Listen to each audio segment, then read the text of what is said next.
사랑합니다. 성도 여러분, 금요일이 되었습니다.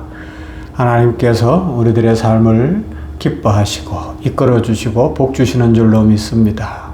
하나님 안에서 말씀과 기도 속에서 살아가는 인생이 얼마나 복된가. 이번 한 주간 많이 누리실 것인데, 느끼실 것인데 이제는 그것을 삶에서 체험하시고 더 큰 축복을 누리고 날마다 복될 수 있기를 소망합니다. 자, 말씀 봅시다. 마태복음 7장 7절부터 11절까지의 말씀을 보도록 합니다. 마태복음 7장 7절부터 11절까지의 말씀. 구하라 그리하면 너희에게 주실 것이요 찾으라 그리하면 찾아낼 것이요 문을 두드리라 그리하면 너희에게 열릴 것이니 구하는 이마다 받을 것이요 찾는 이는 찾아낼 것이요 두드리는 이에게는 열릴 것이니라. 너희 중에 누가 아들이 떡을 달라 하는데 돌을 주며 생선을 달라 하는데 뱀을 줄 사람이 있겠느냐. 너희가 악한 자라도 좋은 것으로 자식에게 줄 줄 알거든 하물며 하늘에 계신 너희 아버지께서 구하는 자에게 좋은 것으로 주시지 않겠느냐. 아멘. 이 말씀은 중요해요. 구하라, 찾으라, 두드리라. 얼마나 힘이 되는 말씀입니까? 그래서 우리는 1차적으로 이 말씀을 붙들고 기도하는 거예요. 구하고 찾고 두드리는 인생을 살아야 됩니다. 열심히 간절히 기도하면 하나님이 복을 주십니다. 끝까지 기도하면 하나님께서 응답해 주십니다. 포기하지 않고 기도하면 하나님의 은혜와 능력이 임할 것입니다. 그런데 거기까지 하면 이 말씀을 한 30% 아는 거예요. 점수로 하면 100점 만점에 30점 받은 거예요. 좀 더 깊이, 더 중요한 게 있다는 이야기죠. 그게 뭘까요? 이 말씀에서 중요한 것이 있어요. 이건 단순히 구하고 찾고 두드리는데 그냥 내 필요에 의해서 내 욕망, 내 욕심을 갖고 기도하면 된다. 그런 말씀은 아니라는 것을 우리들이 상식적으로 생각해도 알겠죠. 성경은 어제도 말씀드렸지만 문맥 속에서 읽어야 되기 때문에 이 마태복음 7장은 전체를 이해하려면 이 구하고 찾고 두드리는 말씀을 이해하려면 마태복음 5장, 마태복음 6장을 먼저 읽어야 돼요. 그리고 그 말씀이 무엇을 의미하는지를 알아야 마태복음 7장에 와서 구하고 찾고 두드리라는 의미를 알게 되거든요. 자, 마태복음 5장에 보면 뭐가 있어요? 복 있는 사람은 심령이 가난한 자는 복이 있나니 천국이 저희 것이며 애통하는 자는 복이 있나니 저희가 위로를 받을 것이며 온유한 자는 복이 있나니 저희가 땅을 기업으로 받을 것이며 의에 줄이고 목마른 자는 복이 있나니 저희가 배부를 것이며 긍휼히 여기는 자는 복이 있나니 저희가 긍휼히 여김을 받을 것이며 마음이 청결한 자는 복이 있나니 저희가 하나님을 볼 것이며 화평케 하는 자는 복이 있나니 저희가 하나님의 아들이라 하나님의 자녀라 일컬음을 받을 것이며 의를 위하여 박해를 받은 자는 복이 있나니 천국이 저희 것임이라. 8번 말씀이 나와요. 이게 뭐예요? 하나님 나라 백성의 성품이 어떠해야 되느냐라는 거죠. 그런데 또 다른 관점에서 보면 당시 이 말씀을 받던 사람들은 다 배고픈 사람들이었어요.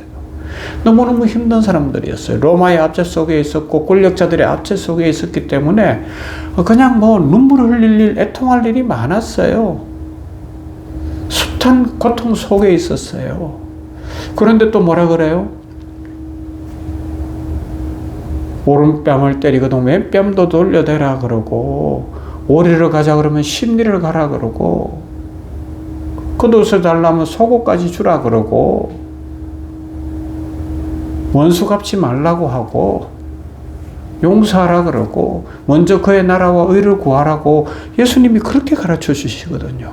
그리고 하시는 이야기가 구하라 그리하면 너희에게 주실 것이요 찾으라 그러면 찾을 것이요 문을 두드리라 그러면 열릴 것이니. 무슨 이야기예요? 그렇게 천국 백성으로서 살아가기 위해서 그걸 갖고 기도하면 하나님이 우리의 성품의 변화를 주시고 우리의 삶의 변화를 주신다는 것이 더 큰 의미라는 겁니다. 단순히 구하고 찾고 두드리고 내 문제를 갖고 막 부르짖는 그것을 넘어서 우리가 변하는 것, 우리의 성품이 변하는 것, 우리 인생이 변하는 것이 더 중요하다라는 것을 알려주는 거죠. 이게 말씀의 근본 의미가 있는 거예요. 자, 사람들은 이 말씀을 따라서 자꾸만 뭐라고 생각하는가 하면 내가 필요로 하는 것, 내 욕망을 가지고 구하기만 하면 되는 줄 알고 있는데 기도 생활하고 말씀을 보며 기도하면 이제 그게 변화가 되는 것입니다. 이스라엘 백성들이 광야를 걸어갈 때 가장 중요한 것이 뭐였어요? 검은 보화가 아니었습니다.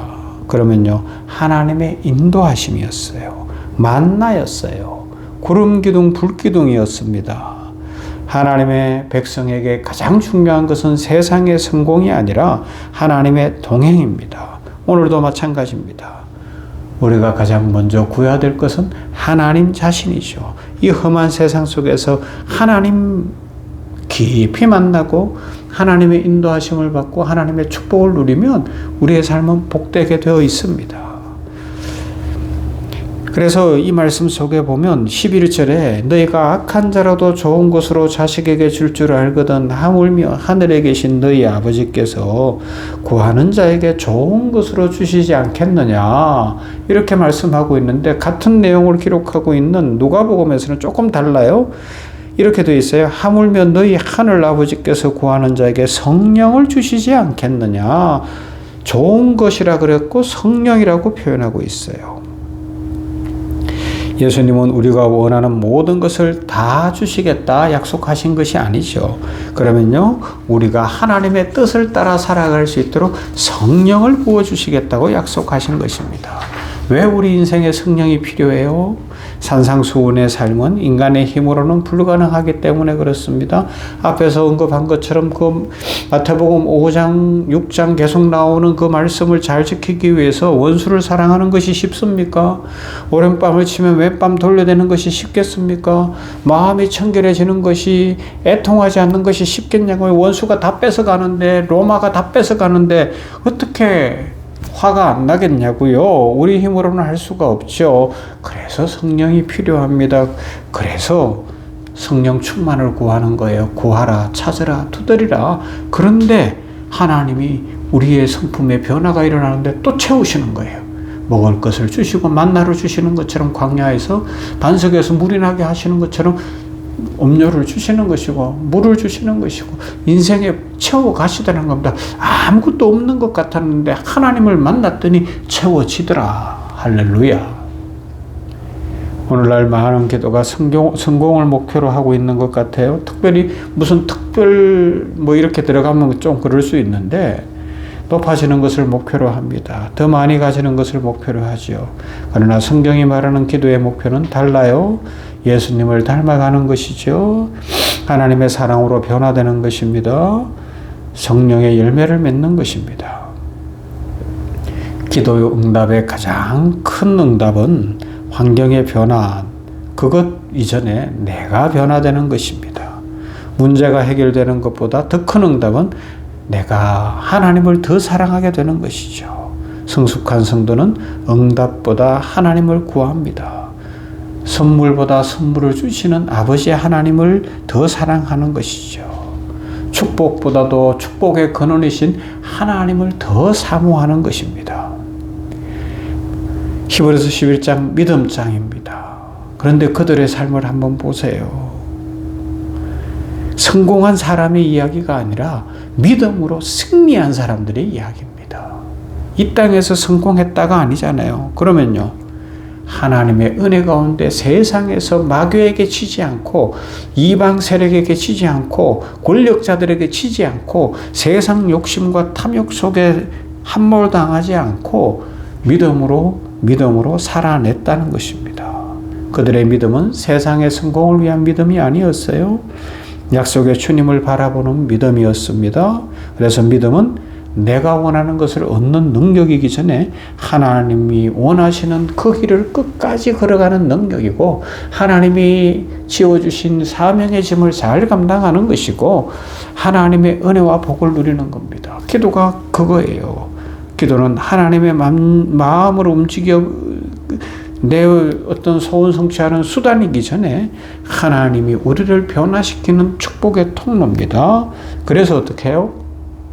말씀 붙들고 말씀의 본질적 의미를 기억하면서 하나님 안에서 우리가 변해가는 거죠. 리빙스턴 아프리카에 아주 유명한 선교사 생활을 하지 않았습니까? 고난 많이 겪었어요. 얼마나 고난을 겪었는가 하면 사자에게 한번 맞닥뜨려가지고 사자가 왕 달라들어가지고 한쪽 팔을 사자가 갖고 갔잖아요. 죽다 살은 거죠. 엄청난 일을 겪었습니다. 이제 은퇴해서 나이가 많아서 본국으로 돌아왔습니다. 사람들하고 이야기합니다. 그렇게 희생을 하면서 선교했는데 선교사님 대단하십니다. 막 사람들이 이야기하니까 그분이 이런 이야기를 했다 그러죠. 나는 아무것도 희생한 적이 없습니다. 이게 무슨 이야기예요? 이 리빙스턴 선교사님은 하나님을 만나는 것을 기뻐했고 하나님을 바라보고 있었기 때문에 자기의 수고와 자기의 고생과 이런 사자를 만나서 이런 것들이 중요한 건 아니라는 겁니다. 내가 하나님을 깊이 만났습니다. 우리의 기도가 더 이상 성공을 위한 기도가 아니라 성숙을 위한 기도가 될 수 있기를 바랍니다. 더 많이 얻기 위한 기도를 넘어서서 더 많이 예수님을 닮아가기 위한 기도가 될 수 있기를 바랍니다. 내가 원하는 소원 성취보다 하나님을 사랑하는 기도가 되기를 바랍니다. 그렇게 할 때 하나님께서 가장 좋은 것, 오늘 본문에 나오잖아요. 좋은 것을 주시지 않겠느냐. 그 가장 좋은 것은 바로 하나님 자신이며 우리 안에서 역사하시는 성령의 충만인 줄로 믿습니다. 말씀을 붙들고 말씀 따라 기도하며 말씀을 삶으로 살아내는 성도들이 되어서 날마다 예수님 닮아가는 복된 인생 되시기를 주님의 이름으로 축원합니다. 참 좋으신 아버지 하나님 감사합니다. 금요일입니다.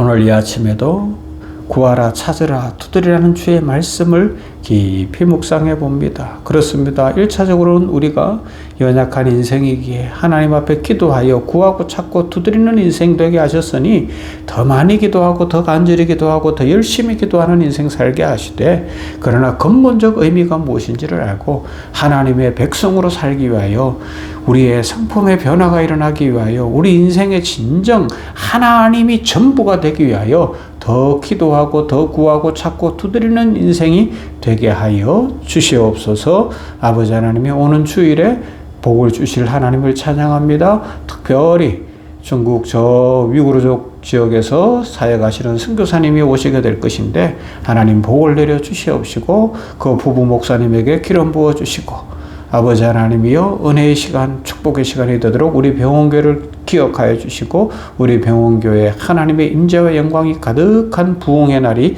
되게 하여 주시옵소서. 예수님 이름으로 기도하옵나이다. 아멘. 90장 찬송합시다.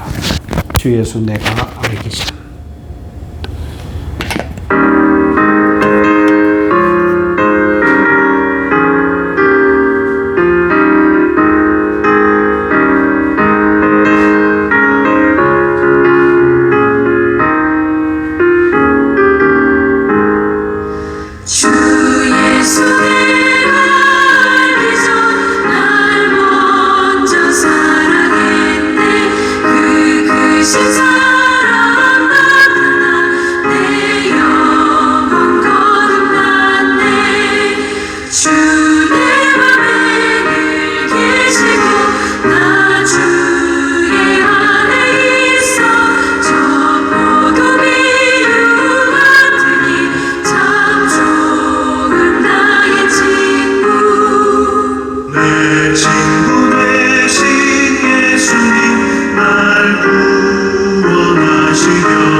지치라